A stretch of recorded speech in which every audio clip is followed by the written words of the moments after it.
On this Memorial Day, we turn to the life and legacy of Yukio Kawamoto, a Japanese-American World War II veteran who served his country under almost unthinkable circumstances, and then spent a lifetime building bridges between the two cultures he called his own. Amna Nawaz has the story for our ongoing series, Race Matters. You have a treasure trove of memories. An archive of artifacts, from ceremonial honors It's not everybody gets a gold medal, you know? to symbols of service It's his dog tag. So this was hanging in your house growing up? Yeah. to presidential mementos. From President Johnson to your father as a note of appreciation. For siblings Brian, Dawn, and Sharon, the collection is a preservation and a celebration of their father, Yukio Kawamoto's life. He really had an interest in saying, when people understand one another, they put their differences aside and they can see the best in one another. And that's what became his lifelong journey. Born in Berkeley, California in 1919, Kawamoto was the son of immigrants from Hiroshima, Japan. His father, a handyman, and his mother, a Japanese teacher. He straddled his Japanese heritage and his all-American identity, the Boy Scout who went to Cal Berkeley to study engineering. But during his senior year in 1941, Tragic and terrible was the scene of destruction. a surprise Japanese attack on Pearl Harbor. It brought war to America and suspicion and repression to Japanese Americans. The sense for the Japanese American community was that this was this avalanche of hatred against them. Susan Kamei is a professor of history at USC. This message of we need to round them up, we need to get them out because we fear them, they're dangerous, they're the enemy, was what was propagated throughout the United States. Within hours of the bombing, President Roosevelt invoked the Alien Enemies Act, arresting thousands of Japanese citizens in the U.S.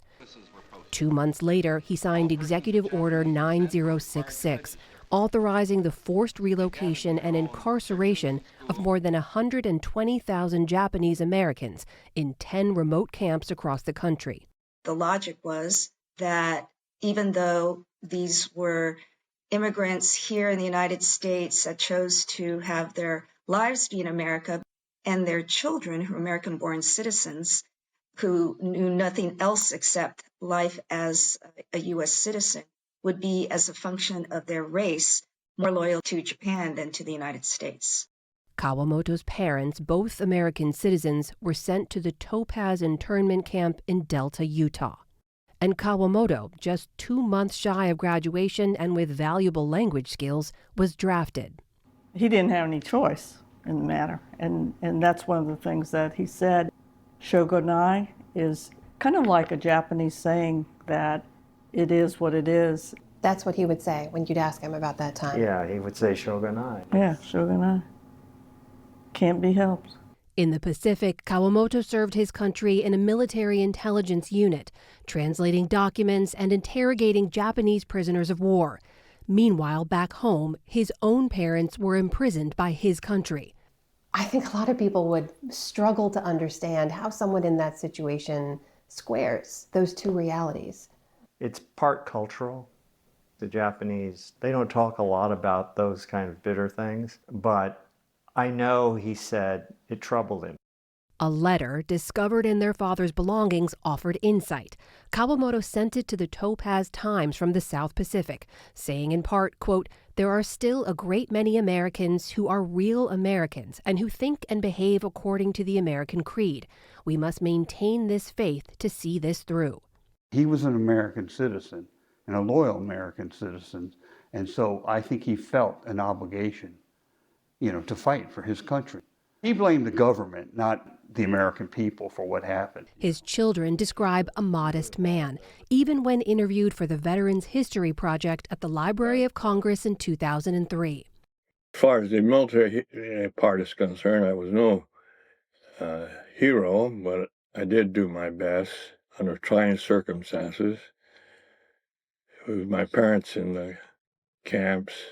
In 1945, as those camps began to close, Kawamoto moved his parents back to Berkeley after 3 years of detention. Post-war life meant marriage to Sayoko Omori, whom he met in Japan, and a move for their young family across the country to Washington, D.C. In the early 60s, it was still a reasonable amount of racial hostility towards Japanese Americans. And that's why he moved. There, he found a new way to serve his nation, becoming the very first and the only full-time Japanese interpreter at the U.S. State Department, a former soldier now working to wage peace. You know, his lifelong goal was to, smooth relationships between Japan and the United States. So I think that was a constant driving force for him in his job. The boy from Berkeley, once forced to prove his patriotism, years later found himself standing beside the President of the United States and even representing the U.S. in the country his parents left behind.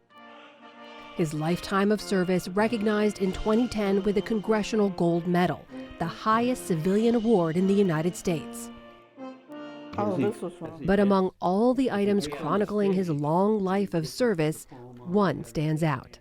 The ball is still loose as they get it to A football score from the infamous 1982 last-second game-winning Cal Berkeley play to beat rival Stanford. the Bears have won! Hold on. So in your father's library, or wherever this was, he's got photos of himself with presidents and dignitaries and wedding photos, and this photo of a football game score. It was pretty important to me. In 2009, Kawamoto returned to campus for the graduation ceremony he was denied 67 years earlier. In 2018, a devastating loss when cancer claimed the life of his eldest son, Craig. The very next year, Kawamoto passed away at the age of 99. He was buried in Arlington National Cemetery with full military honors. 4 years later, his wife was laid to rest at his side. For decades, his family, kids and grandkids, have been the keepers of Yukio Kawamoto's story. Today, as they watch the Alien Enemies Act invoked once again, 80 years after it changed their father's life, they want more people to hear it. I don't want to sound too political here, but I do see some warning signs on the horizon. And let's face it, people of color, immigrants, whether they're here legally or not, are being deported. So I think it's a scary time for a lot of people. And hopefully, the system as it was set up by our forefathers will be a sufficient check and balance so that it doesn't go too far. One of the many lessons they learned from their father. I think a lot of the troubles we have in the world is through sheer ignorance. So I think we should make every effort to understand different peoples and different cultures and develop understanding between these countries to maintain the best of relations as much as we can. There's another saying called gambate, and gambate means persevere. And he would say that to me in a number of contexts growing up, that you need to persevere in the face of all of this adversity.